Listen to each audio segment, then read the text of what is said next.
I've got 10 tricks to share with you today that I use on nearly every single pair of shoes that I paint. Now, most of these are techniques that you can only learn after making plenty of mistakes. However, you can learn from mine as I'll walk you through all the little tricks that I use to paint something like these Air Force Ones.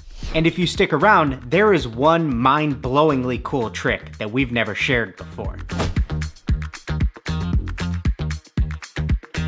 Alright, after we have our shoes prepped, let's talk about taping. First, I use ProTapes crepe paper on the sole.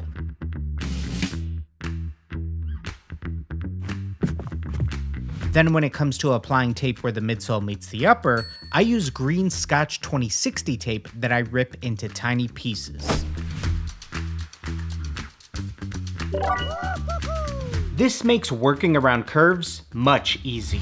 Apply tape across the entire panel with a bit hanging off the edge if you need to tape off any additional panels. Then, using your X-Acto knife, cut around the furthest extent of the edge.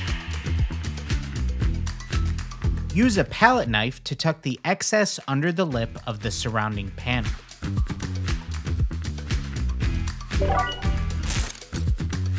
Keep this nearby because I'll have another use for it later as well. But for now, let's get our paint ready. When it comes to airbrushing, nothing's more frustrating than dealing with a clogged airbrush that brings your entire project to a dead halt. To prevent this, take your Angelus paint and add just enough too thin that you can run it through a mesh strainer to catch any clumps. We can then store this mixture in one of these 2-ounce squeeze bottles. Furthermore, to keep things running smoothly, pour a generous amount of cleaning solution into the cup whenever you switch colors or when you finish a layer and need to let it dry. You can also clean the bottom with an old paintbrush. Once you're done, leave a few drops of cleaner in the cup so that no paint can dry out. My next trick comes in handy when you're trying to make those buttery smooth gradients, and we'll use the middle bar technique to do so. Take the two colors you're trying to blend and pour a 1:1 ratio into your cup. Cover up the nozzle, pull back on the trigger, and by using this backflow technique, you'll mix the colors together to form a new color. This will really hide the seam where the two colors meet. Then, if necessary, grab the original colors and apply them back on top of the middle bar color to soften up the blend.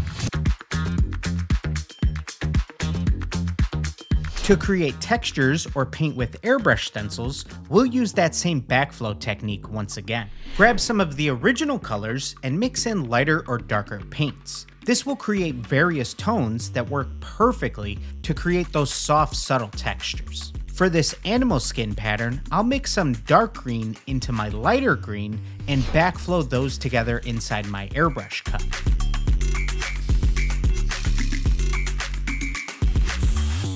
You can also use neutral colors if you're aiming for a more dramatic effect.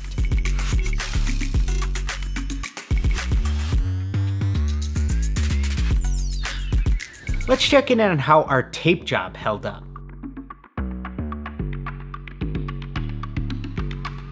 Not bad.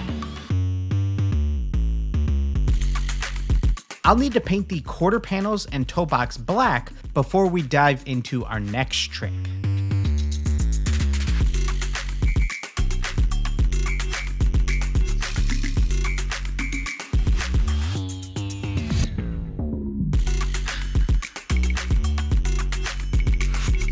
When it comes to vinyl, I'm sure every one of us has experienced that sad reality of removing a stencil and seeing that a ton of paint had leaked through.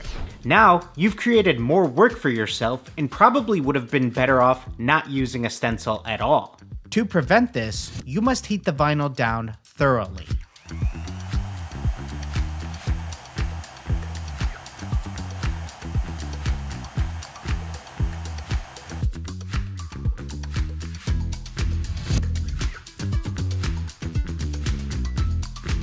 Afterwards, seal the stencil by painting the color under the stencil as your first coat.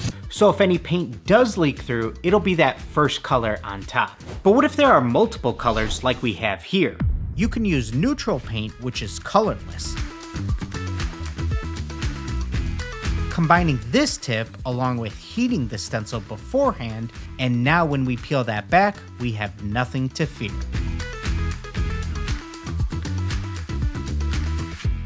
Regarding some of the tiny details that you need to paint on your shoes, finding the perfect brush to do so always seems to be a challenge. If you still haven't found your companion yet, try this toothpick technique.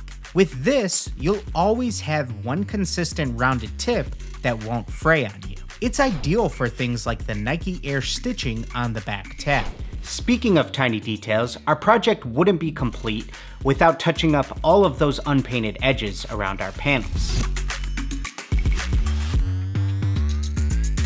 To do this, grab the palette knife we used earlier and tuck it directly behind whatever edge you're painting. Now you have a shield to prevent paint from getting on other panels.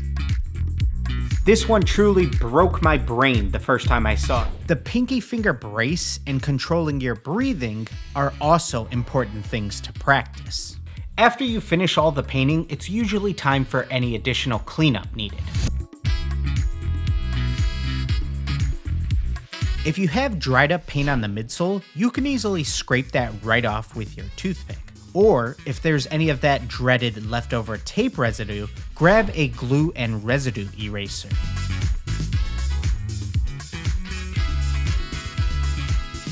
Alright, now all of these work great if you're starting with an all white pair of shoes, but if you ever find yourself working on a colored surface, light gray will be your best friend. It's a much better primer than white, and you will use significantly fewer coats. The last thing you want is to apply so much paint up to the point that the shoes are no longer wearable. Listen, sneaker customization is really all about problem solving. The best artists out there are the ones who can not only hide their mistakes, but also have the techniques to help prevent them. Now, if you enjoyed seeing all of the tricks covered here today, but are still wondering what to do for your next design, make sure you check out this video next. Alright guys, everybody get out there and just create.